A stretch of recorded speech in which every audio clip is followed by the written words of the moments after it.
El siguiente segmento del sistema respiratorio que vamos a abordar es la tráquea.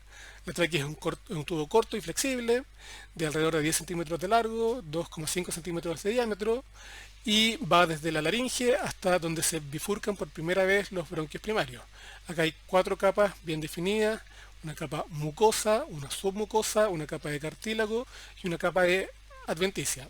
En algunos textos ellos consideran que el cartílago y la adventicia es la misma capa, en otros los separan en cuatro como nosotros. Nosotros vamos a asumir que son cuatro capas bien definidas.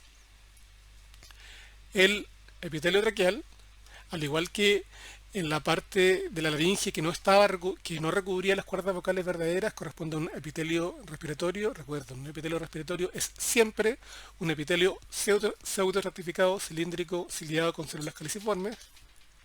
En este epitelio conviven una serie de células. Las células ciliadas son una de las más importantes. Son células muy altas que van desde la membrana basal hasta el lumen de la tráquea. Acá podemos ver varias células ciliadas. Fíjense, todo eso que se ve ahí son cilios.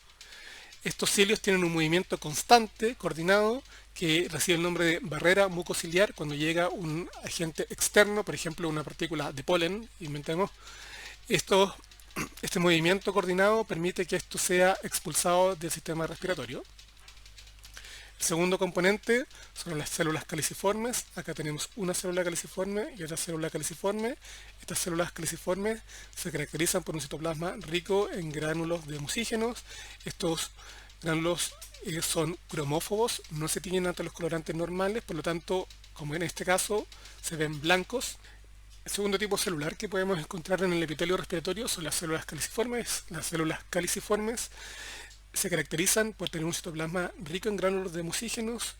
Estos musígenos no se tiñen ante los colorantes normales, por lo tanto le dan la característica a la célula de ser cromófoba. Aquí hay una célula caliciforme, fíjense cómo no se tiñe ante los colorantes.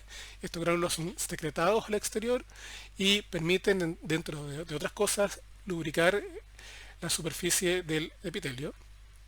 Luego tenemos células en cipillo, que son células con una función receptora. A diferencia de las otras, poseen microvellosidades romas y son muy poco abundantes en el epitelio. Al igual que el cuarto tipo, que son las células granulares pequeñas, que son muy poco abundantes, tienen una función endocrina y en una muestra normal de metoxilina eosina, estas células no son distinguibles. Finalmente, el quinto tipo de células que tenemos presentes en el epitelio traqueal son las células basales, que se reciben su nombre porque están en contacto con la lámina basal que está acá.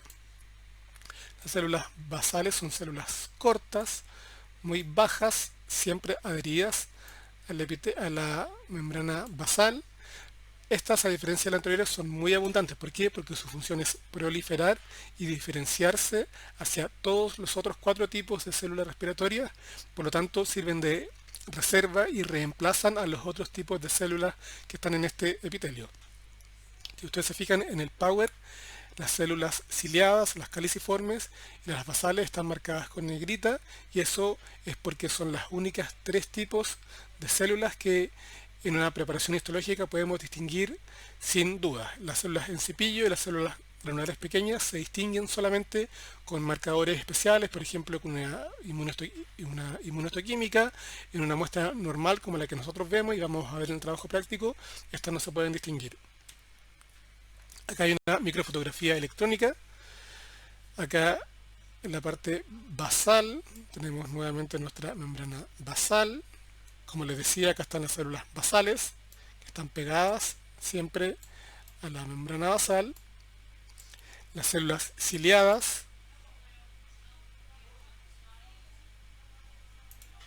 son mucho más altas, llegan hasta el lumen de la tráquea, tienen estos cilios que son muy largos y que se mueven constantemente. Y el último tipo de células son las células caliciformes. Si ustedes se fijan acá, podemos ver en el interior de la célula los gránulos de mucígenos que van a ser secretados al exterior. Como les decía, cualquier mucosa es por definición un epitelio más el tejido conectivo. En el tejido conectivo de la mucosa traqueal hay una serie de estructuras. Primero, en varios textos se habla de una membrana basal gruesa. Esto no es así. Por ejemplo, si ustedes lo ven ahí, se ve una estructura muy rosada. No es que la membrana basal sea más gruesa y se vea, sino que hay fibras elásticas que se acumulan debajo del epitelio y dan la impresión de que esta membrana basal sea gruesa. En realidad no es gruesa, simplemente son fibras que se acumulan ahí. Lo que sí es importante acá es que en la lámina propia, que es el tejido conectivo, que también recibe el nombre de corion, hay abundantes linfocitos, plasmocitos, mastocitos, eosinófilos y fibroblastos.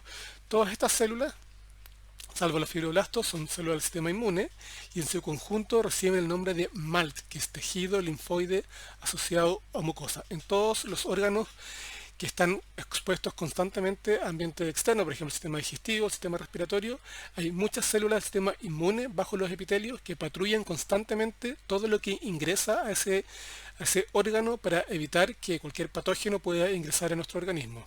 En este esquema, en la izquierda, vemos cómo se ven las células en una hematoxilina eosina y en la derecha hay una inmunohistoquímica que marca de color café todas las células del sistema inmune. En este caso ustedes pueden ver de que la gran mayoría de las células que encontramos acá son del sistema inmune.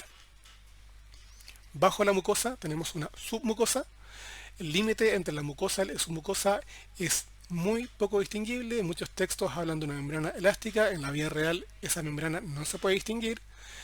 Acá también hay muchas células del sistema inmune, al igual que en el tejido conectivo de la mucosa, hay linfocitos, plasmocitos, mastocitos y otras células que se pueden distribuir tanto en forma difusa, pero también en nódulos. Esto también forma parte del MALT o tejido linfoide asociado a mucosa.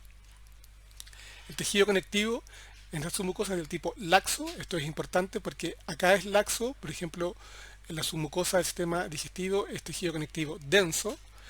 Hay abundante tejido linfático, nódulos linfáticos, vasos sanguíneos y linfáticos y muchas glándulas que van a permitir que la tráquea se mantenga constantemente humectada.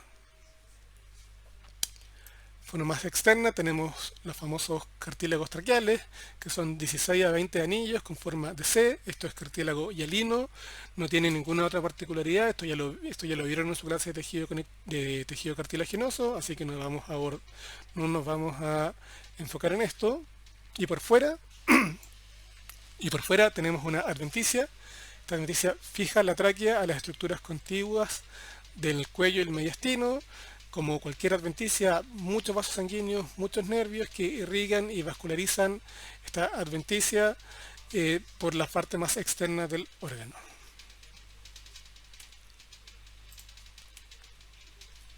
Acá hay una visión más general de la tráquea. Tenemos nuestro epitelio, acá una mucosa que es el epitelio más su corion. Luego tenemos la submucosa con este abundante número de glándulas que están acá. Por fuera tenemos el cartílago hialino y la adventicia acá no aparece bien indicada. Entre los extremos de la sede de la tráquea hay músculo liso que va desde ambos extremos y los une, que recibe el nombre de músculo transverso. Al ser musculatura lisa, esta es musculatura no voluntaria. Por lo tanto, por ejemplo, cuando tosemos, este músculo se contrae y permite que la tráquea se cierre y eso ayuda a que salga el aire que está dentro de la tráquea.